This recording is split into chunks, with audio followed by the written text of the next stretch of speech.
চা তো আমরা সবাই খাই, কিন্তু সবাই তো একরকম করে বানায় না।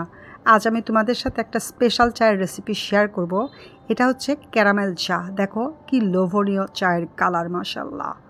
তো ক্যারামেল করার জন্য প্রথমে আমি চিনি দিচ্ছি। 2 কাপ চা বানাবো, তার জন্য আমি 2 টেবিল চামচের মতো চা চিনি দিলাম। 2 টেবিল চামচের কম তোমরা পছন্দ মতো দিও। যাই হোক, চিনিটা আমি অনবরত নেড়ে চেড়ে ক্যারামেল করে নেব। ক্যারামেলের কালার আস্তে আস্তে চেঞ্জ হচ্ছে। এই যে খুব সুন্দর একটা ক্যারামেল কালার হয়ে গেছে। এই পর্যায়ে আমি এটার ভিতর দিব লিকুইড মিল্ক। এর চেয়ে বেশি কালার হলে তিতা লাগবে। যাই হোক, ক্যারামেল হয়ে গেছে আমার। এখন আমি এটার মধ্যে 2 মগ লিকুইড মিল্ক দিচ্ছি, কারণ আমি এটা 2 কাপ চা বানাবো। তো চাটা জাল হতে হতে ঘন হয়ে যাবে আরও।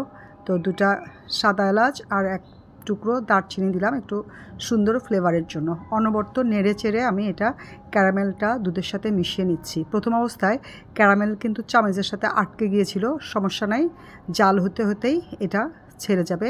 তো এটা আমি টি ব্যাগ দিয়ে বানাচ্ছি।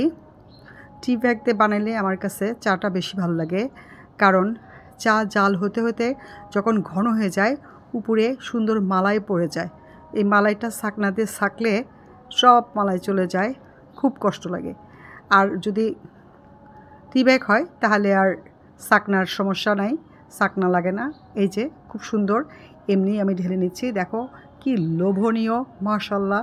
এটা খেতে যেমন টেস্টি, ফ্লেভারটাও খুবই সুন্দর বের হয়েছে। এই তো আমি চাটা ঢেলে নিয়েছি, ক্যারামেল চা। গরম গরম চার সাথে গরম গরম সিঙ্গারা পরিবেশন করছি। খুবই মজার আজকের বিকালের স্ন্যাক্সটা।